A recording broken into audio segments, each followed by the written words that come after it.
Okay. Oh, sorry. That was really fantastic.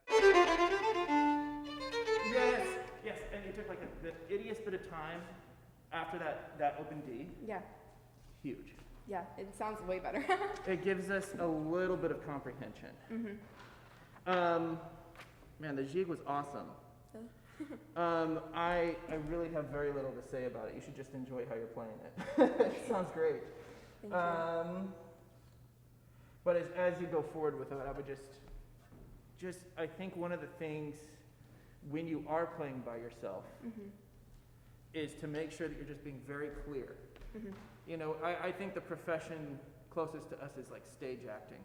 Yeah, I agree. So think about what your sentences are and, you know, how it contrasts. Okay. You're doing a really great job of it, but you could even, I think, have more fun with it. Let's just start the Sarabande again, and I want to just point out a couple places where I think you could take a little bit of time.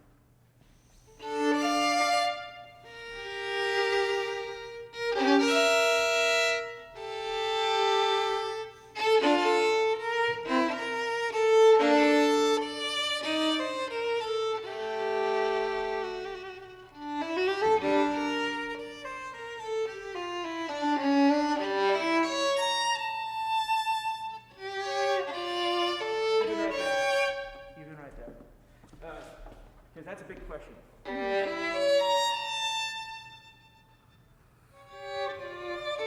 So, and here's, I want to talk about rhythm real quick. Yes. You can play with really great rhythm and totally not with a metronome. True.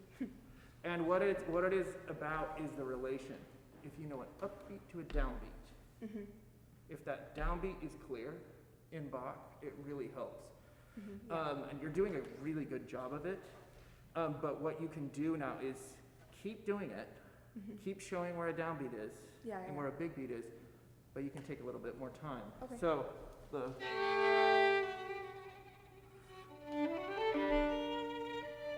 you know, you can come down on that trill. Okay.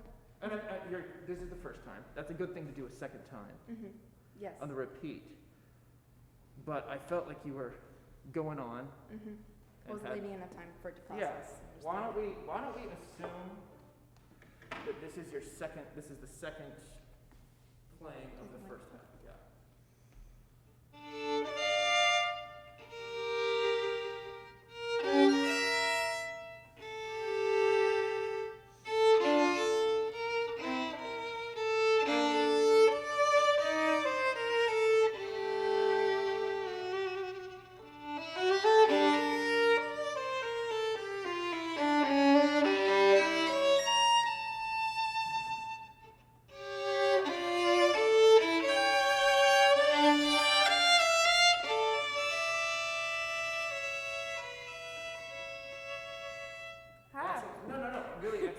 And by the way, the squeaky E string.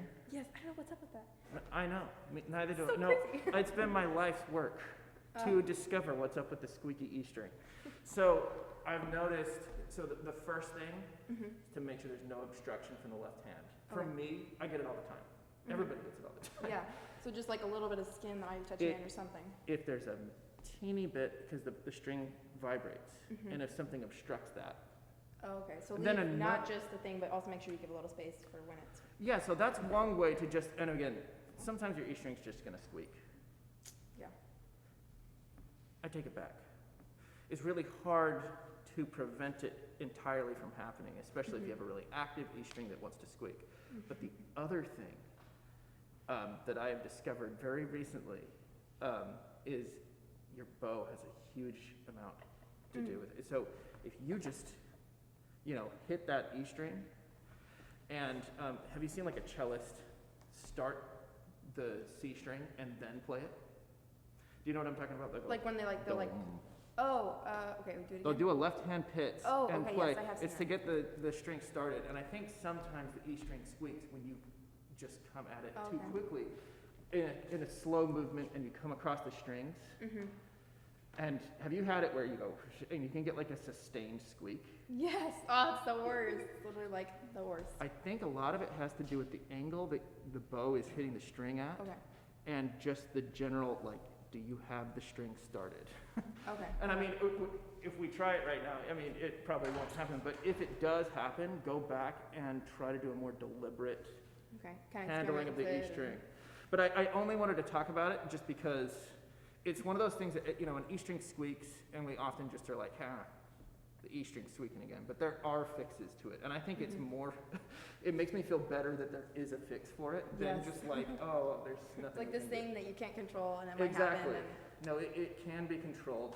And, And I would say most of the time it's that left hand obstruction, but when I was seeing, when you were playing, I wondered if it was maybe the right hand. So right if hand. you play with a really straight bow. If you come in not straight, that sometimes can get it to go just because you don't have as direct an angle into the string. So you're saying play with a less straight bow? When No. or- Do play. Do play with, okay. No, but just be aware. You know, if you handle the E string with care, if you know that it's been squeaky. Yeah. Yeah. I don't know if any of that helped, but certainly for me, getting yeah, that's away from helpful. it and then being just really careful with how I start the E string. Mm-hmm. Anyway, Thank you.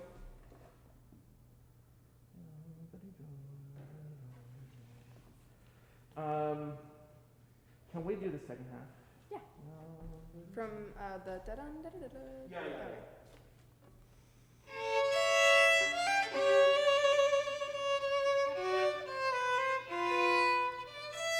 That's enough.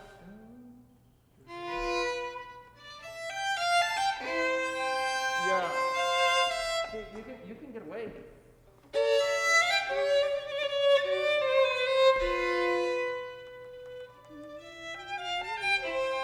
And I'm not telling you to do that. That's exaggerated, but I'm just saying you can get away with it. Yeah. I held it way too long, but as long as that downbeat's there, Okay. you can take a little bit of time, and it's good to take some time, just to, Okay. yeah, so we can relax.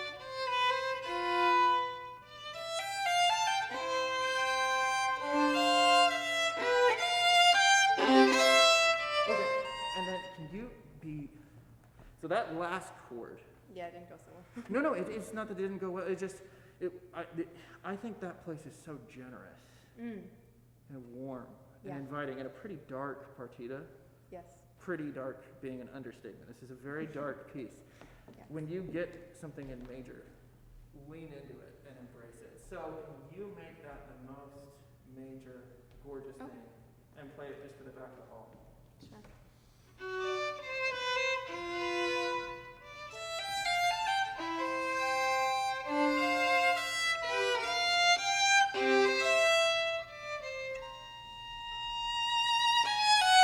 Yes.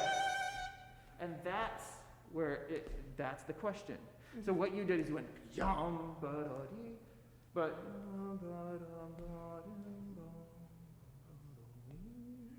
in a way I think that's more convincing. Yeah, I agree. So be aware of places like that. This is another one. Yeah. And you can take that much time. Yeah. Da da da da da.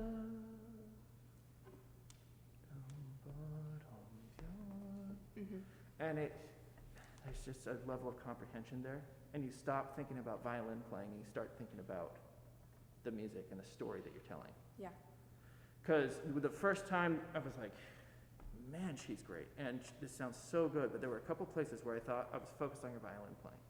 Yeah. And especially in like super good music like this. In a Paganini Caprice, it's more than okay if people are focused on your violin playing. You want to draw people to your violin playing. In this, you want the violin to be The background to the story that you're. yes. Okay. It should be beside the point. It should just be dancing, and in this case, really cathartic and all that. So, taking a moment and just making clear that you're not focused on rhythm, you're focused on the story, goes a long way. Yeah. And again, you're not sacrificing the rhythm. No. As long as those relations are there, as long as an upbeat goes into a downbeat, Yeah. and there's a clarity there, then it works. Can we do just the very ending, actually, of the Sarabande?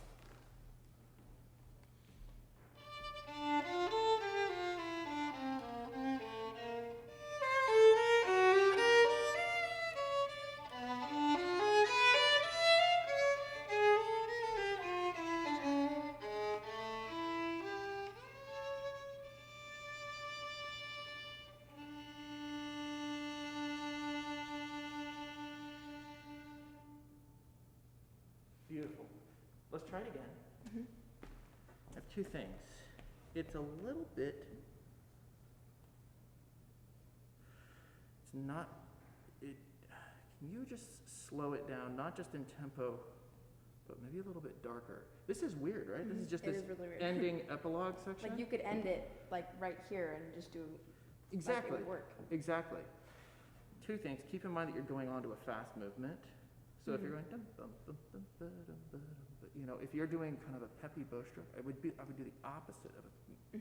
And I mean, I'm not saying it was peppy, but it was on the scale of peppiness. It was a little peppier. Yeah, it was more on the peppy side than not. Go less peppy this time. Try it one more time. I don't know. Give yourself a little bit more. Yeah. A little bit more bow. A little bit. Oh yeah, lowering the bow.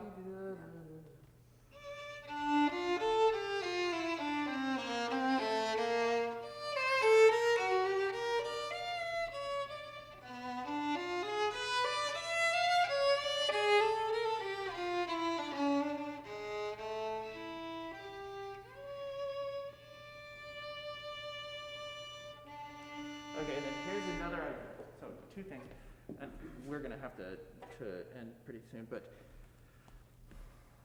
when you the beginning of a slur, I don't want to. I hate when people say it's a rule, but as a general rule, in Baroque music like this, the beginning of the slur.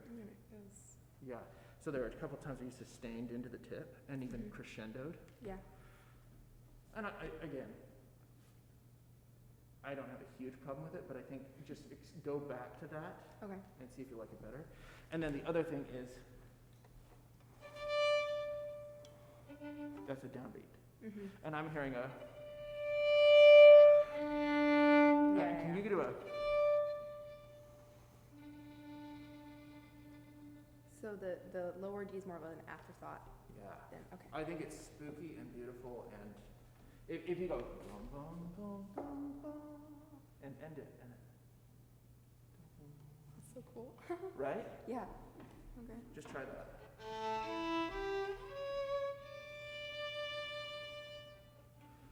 Wow, that was terrible. The hardest thing on the violin is to decrescendo on an up bow. I know. Oh. So try to do it.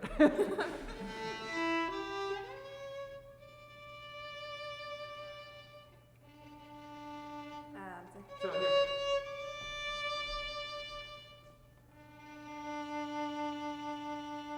It would have been sharp. And you can do it with no vibrato at all. You can just anyway, we got to stop. But one more thing. Okay. When it comes to a technical thing like that, I found just basic physics is a way. So for you to have the downbeat go boom, boom, the beginning of the stroke has to be faster than the end of the stroke. Don't think about how your hand feels. Think about the speed of the bow hair. Oh, okay. Okay. So boom, da. So Okay. boom, and don't increase the speed. Don't increase the pressure. Okay. Let me try it one time. Just once and then.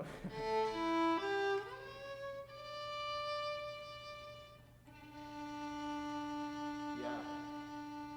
And it takes some real courage to just stop it, but that was much better. Yeah. Sounds so great. And now you got to do it so that people are not focused on how you're decrescendoing on yes. that phone. Yeah. All right. Thank Great. you so much. Yeah. Bravo. Thank you. Thank you.